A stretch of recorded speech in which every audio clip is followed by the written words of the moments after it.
Online BSc physics में आप सभी का स्वागत है। पेपर चल रहा है केमिस्ट्री का और इसमें चैप्टर चल रहा है रासायनिक बलगतिकी।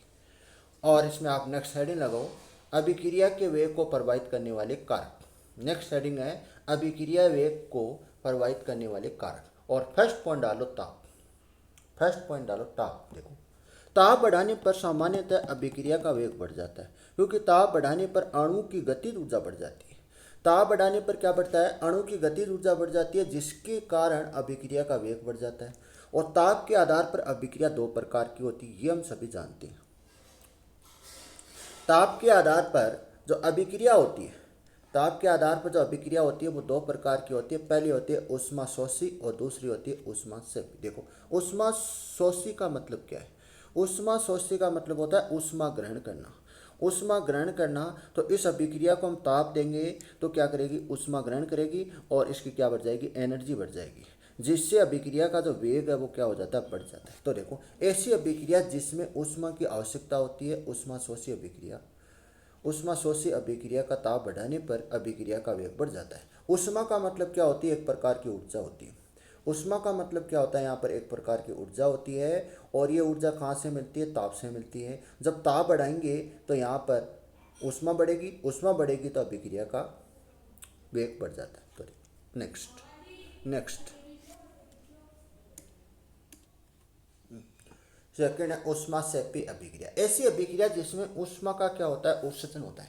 मतलब यहाँ पर ऊष्मा क्या निकलती है? बाहर निकलती है। तो ऊष्मा सेपी अभिक्रिया का ताप बढ़ाने पर अभिक्रिया का वेग कम हो जाता है। कम क्यों हो जाता है? क्योंकि यहाँ पर पहले से क्या है? ऊष्मा अधिक है, मतलब ऊर्जा अधिक है। और ऊर्जा बाहर निकलने पर यहाँ पर क्या बन रहा है? उत्पाद बनता है। पॉइंट नंबर सेकेंड, सांद्रता। देखो, सांद्रता क्या होती है? किसी भी अभिक्रिया का वेग क्रिया कारकों की सांद्रता की क्या होती है? समानुपाती होती है।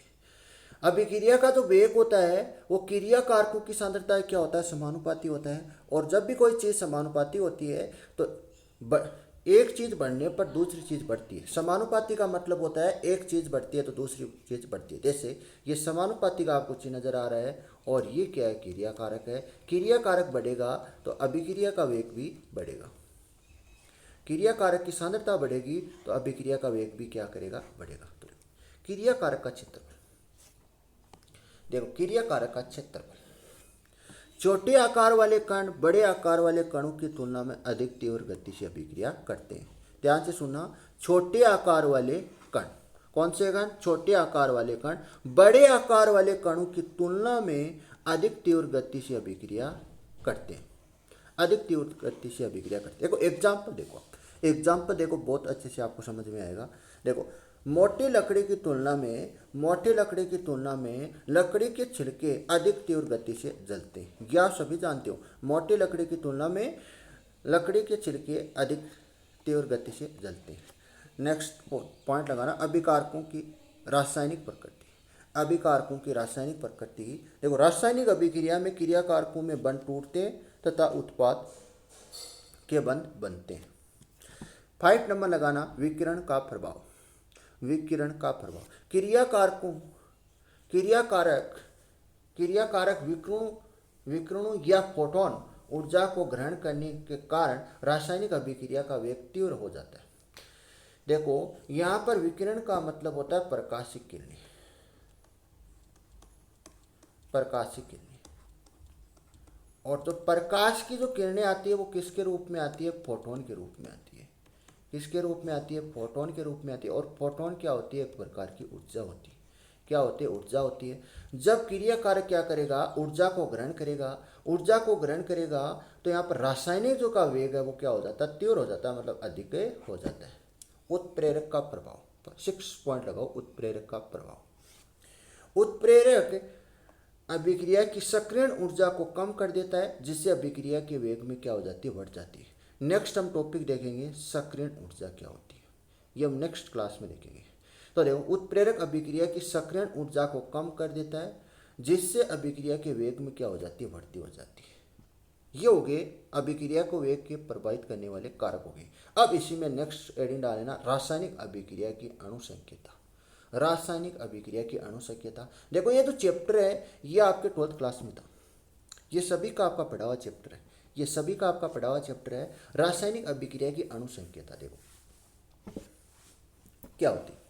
देखो अभिक्रिया में भाग लेने वाले कुल क्रिया कारकों, अभिक्रिया में क्या ले रहे हैं, अभिक्रिया में भाग लेने वाले क्रिया कारकों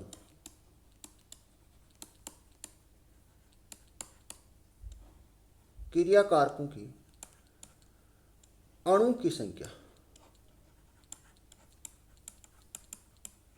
क्या कहलाती है, अणु की संख्या क्या कहलाती है, अणु संकेता कहलाती है। क्या कहलाती है, अणु संकेता कहलाती है। देखो ध्यान से देखना, यह आपको नजर आ रहा है क्रिया कारक, यह भी क्रिया कारक, इनके अणु की संख्या देखो, इसके अणु कितने 1 है, NO2 के कितने अणु है 1 है, और H2 के कितने अणु है, सर 3 अणु है, कितने अणु है 3, तो 1 + 3 कितने हो जाएंगे 4 हो जाएंगे।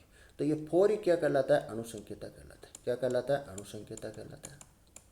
यही चीज़ यहाँ पर लिखी हुई है, देखो यही चीज़ यहाँ पर लिखी हुई है, किसी भी रासायनिक अभिक्रिया में भाग लेने वाले कुल क्रिया कारक अणु की संख्या को ही क्या कहते हैं, अणु अभिक्रिया अणु संकेता कहते हैं, अभिक्रिया अणु संकेता कहते हैं। एग्जाम्पल नंबर आप फर्स्ट देखो, एग्जाम्पल नंबर फर्स्ट में देखो H2 का एक अणु है और H2 के कितने अणु, 3 अणु। देखो N2 के एक अणु प्लस H2 के 3 अणु है, टोटल कितने हो गए यहाँ पर 4 हो गए, कितने हो गए 4, तो 4 यहाँ पर क्या हो गए, अणु संकेता हो गए। नेक्स्ट एग्जाम्पल देखो, ये रहा क्रिया कारक, ये रहा क्रिया कारक, यहाँ पर अणु कौन है, N2O5 है, N2O5 है, कितने अणु है यहाँ पर 2 है, कितने अणु है 2 अणु है, 2 अणु है, तो कितने हो गए, अणु संकेता कितनी हो गई 2 हो गई, कितनी हो गई 2 हो गई। अगला देखो, अगला देखो यहाँ पर देखो क्रिया कारक देखो, देखो क्रिया कारक यहाँ पर NH4 और NO2 है, कितने अणु हैं इनके, एक ही अणु है, NH4 और NO2 इनके कितने अणु हैं, एक ही अणु है, तो अणु संकेता कितनी हो गई 1 हो गई। अगला वाला देखो HBr, यहाँ पर देखो अभिकारक है HBr और O2 है, देखो यहाँ पर HBr और O2 दो यहाँ पर क्या क्रिया कारक है, इनके कुल अणु देखो, कुल अणु की संख्या देखो, 4 तो क्या HBr अणु है, 4 तो क्या HBr अणु है, और एक क्या है O2 अणु है, तो कितने हो गए टोटल 5 हो गए, कितने हो गए 5 हो गए। ये क्या हो गया, अणु संकेता हो गई, ये क्या हो गई, अणु संकेता हो गई। नेक्स्ट हेडिंग लगाओ, अभिक्रिया की कोटि, अभिक्रिया की कोटि। देखो अभिक्रिया की कोटि का मतलब होता है, यहाँ पर ध्यान से देखना, यहाँ पर अभिक्रिया की कोटि का मतलब होता है जो क्रिया कारक की घात होती है, वो घात ही क्या कहलाती है, अभिक्रिया कोटि कहलाती है। अभिक्रिया कोटि का मतलब है जो क्रिया कारक है उन पर जो घातें होती हैं वो घात ही क्या कहलाती है, यहाँ पर जैसे इसकी 1 है, इसकी 2 है, तो ये घातें क्या कहलाती है, अभिक्रिया कोटि कहलाती है। तो देखो एग्जाम्पल से देखो, यहाँ पर देखो आपका ये क्रिया कारक है और ये क्रिया कारक है, यहाँ पर कोई भी क्या नहीं है, गुणांक नहीं है, कोई भी गुणांक नहीं है, तो इसका मतलब है इस पर क्या है, पावर 1 आएगी, क्या आएगी, पावर 1 आएगी। तो देखो यहाँ पर 1, इसकी सांद्रता देखो, इस पर कितना आ रहा है 1 आ रहा है, और इस पर ही कितना आ रहा है 1 आ रहा है, तो 1 आ रहा है, तो यहाँ पर कितनी हो गई 2 कोटि हो गई, कितनी हो गई, तो अणु संकेता देखो, अणु संकेत देखो, एक अणु तो क्या एक का है और एक अणु क्या है बी का है, तो टोटल अणु कितने हो गए 2 हो गए, तो अणु संकेता कितनी हो गई 2 हो गई। ये नेक्स्ट एग्जाम्पल देखो, नेक्स्ट एग्जाम्पल देखो, आपके पास क्या है, कोई एक क्रिया कारक है और ये क्या बन रहा है, उत्पाद पी में बन रहा है। देखो यहाँ पर कोटि आप देखो, यहाँ पर कितना है 1 है, यहाँ पर 1 है, तो कोटि क्या होगी 1 होगी। और क्रिया कारक देखो, क्रिया कारक में कुल अणु की संख्या देखो, यहाँ पर एक ही अणु है, एक ही अणु है, तो अणु संकेता कितनी होगी 1 होगी, अणु संकेता कितनी होगी 1 होगी। नेक्स्ट हेडिंग लगा लेना, अणु संकेता और कोटि में अंतर, अणु संकेता और कोटि में अंतर है। तो देखो अणु संकेता अभिक्रिया में भाग लेने वाले क्रिया कारकों की कुल संख्या होती है, अणु संकेता क्या होती है, अणु संकेता क्या होती है, अभिक्रिया में भाग लेने वाले क्रिया कारकों की कुल संख्या होती है। कोटि क्या होती है, जिन क्रिया कारकों की सांद्रता में परिवर्तन होता है उसकी घातों का क्या होता है, योग होता है, उसकी घातों का क्या होता है, योग होता है। जिन क्रिया कारकों की सांद्रता में जो परिवर्तन होता है उसकी घातों का क्या होता है, योग होता है।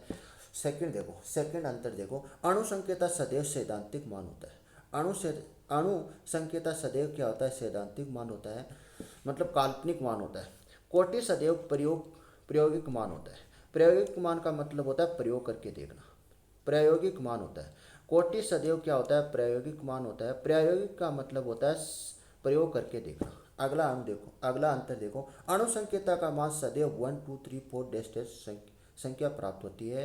कोटि भिन्न ऋणात्मक पूर्ण संख्या हो सकती है। कोटि और भिन्न भी हो सकती है, धनात्मक भी हो सकती है, ऋणात्मक भी हो सकती है, पूर्ण भी हो सकती है, इनमें से कोई भी हो सकती है। लेकिन जो अणु संकेता है वो सदैव क्या होती है, 1 2 3 4 5 6 डैश डैश इस प्रकार से होती है। आगे देखो, नेक्स्ट देखो, अणु संकेता का मान शून्य नहीं होता है। अणु संकेता का मान क्या नहीं हो सकता, शून्य नहीं हो सकता। लेकिन अभिक्रिया की कोटि शून्य हो सकती है अगर क्रिया कारकों की सांद्रता में परिवर्तन नहीं हो रहा है। अगर क्रिया कारकों की सांद्रता में परिवर्तन नहीं हो रहा है तो अभिक्रिया की कोटि क्या हो जाएगी, शून्य हो जाएगी। अभिक्रिया की कोटि क्या हो जाएगी, शून्य हो जाएगी। पुनः मेरी बात ध्यान से सुनना, अभिक्रिया की कोटि शून्य कब होती है, जब क्रिया कारकों की सांद्रता में कोई परिवर्तन नहीं होता है। परिवर्तन नहीं होगा तो कोटि क्या होगी, जीरो होगी। लेकिन अणु संकेता का मान कभी भी क्या नहीं होता है, शून्य नहीं होता है। ये आपको ध्यान में रखना। इसके बाद हम पढ़ेंगे कोटियों के प्रकार। Next class.